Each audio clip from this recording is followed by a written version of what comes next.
In honor of the Islamic holy month of Ramadan, let's all take a few minutes to understand the role and impact of fasting in Islam.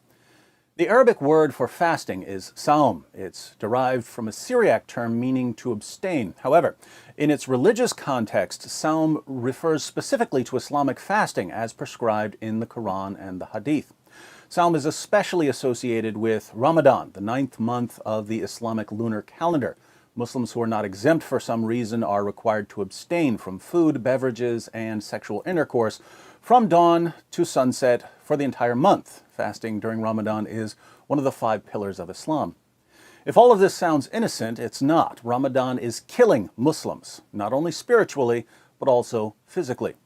CNN reports, though the month-long season is associated with deprivation, overeating is common practice once the sun goes down.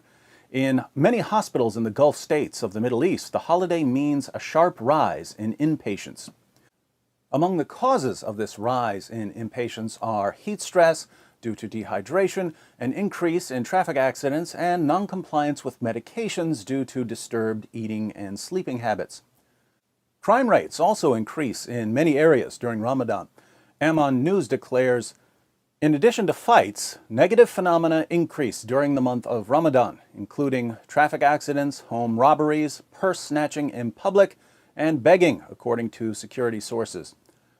The Social Defense Department at the Ministry of Social Development arrested 26 beggars during the first week of Ramadan.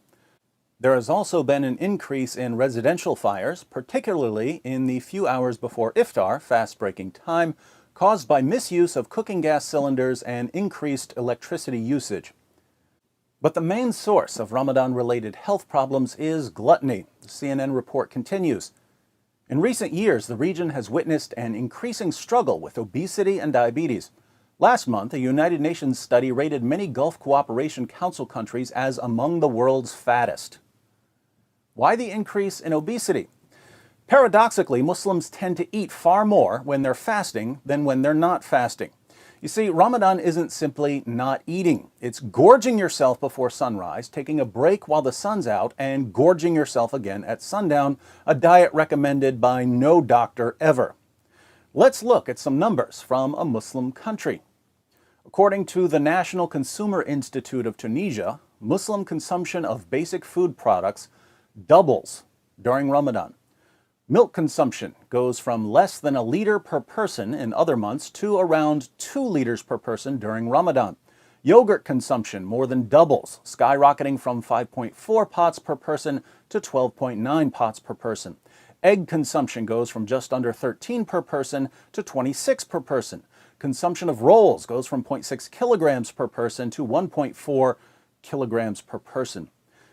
Spending and waste also increase dramatically during Ramadan. We read in Arab News, the problem of food wastage in Ramadan has again surfaced, with Mecca municipality having to gather 5,000 tons in the first 3 days of Ramadan. According to one report, Saudis spend 20 billion rials on Ramadan shopping compared to 6 billion rials they spend in other months. Osama al-Zaytouni of the municipality told Arab News on Thursday that this was in addition to the collection of 28,000 sheep carcasses in 2 days. He said the municipality had installed 45 waste compressors in central Mecca, close to the Grand Mosque, and deployed 8,000 cleaners for the month. At the beginning of Ramadan, the Ministry of Commerce and Industry expressed concern that 45% of the waste in Ramadan consists of food.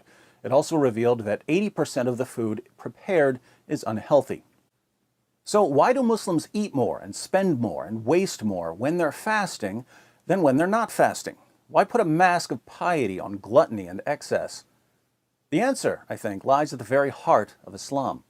Islam doesn't teach people to control their desires. Islam encourages people, the men at least, to carry their desires to a perverse extreme, but only allows them to satisfy these desires within an Islamic framework, thus trapping people with their own desires and using them in the service of the religion.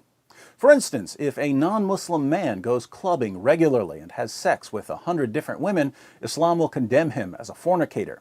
But if this same man converts to Islam and joins the jihad movement, he can marry 4 women and take home sex slaves after every battle and be perfectly righteous before Allah even if he has sex with 100 different women. Notice, same desire in both cases, sex with lots of women, but one is acceptable and the other is unacceptable, based on whether it's advantageous to Islam. Likewise, if a psychopath goes on a killing spree, brutally murdering men, women, and children, he's surely going to hell, according to Islam. Unless, of course, he's killing men, women, and children in a terrorist attack for the sake of Allah, in which case his violent massacre will earn him a one-way ticket to paradise. The psychopath wants to kill either way, but Islam provides the framework for pleasing Allah while satisfying the desire. According to Muslim sources, the tribes of Mecca were violent, lascivious, and gluttonous. Muhammad didn't change their behavior when he forced them to convert to Islam. He made their desires even more extreme and presented them with only one way to satisfy them. And when you can take the lowest, most animalistic part of people and convince them that it's the best part of them and that they're serving God by killing and raping and shoveling food into their mouths, you've just made yourself an army. Hence the rapid spread of Islam. Should we be surprised that Ramadan is a month-long series of gluttonous feasts that Muslims call fasting and view as one of their highest religious duties? Not at all. When Muhammad, your prophet, you don't have someone who can give sight to the blind or raise the dead. You only get one miracle.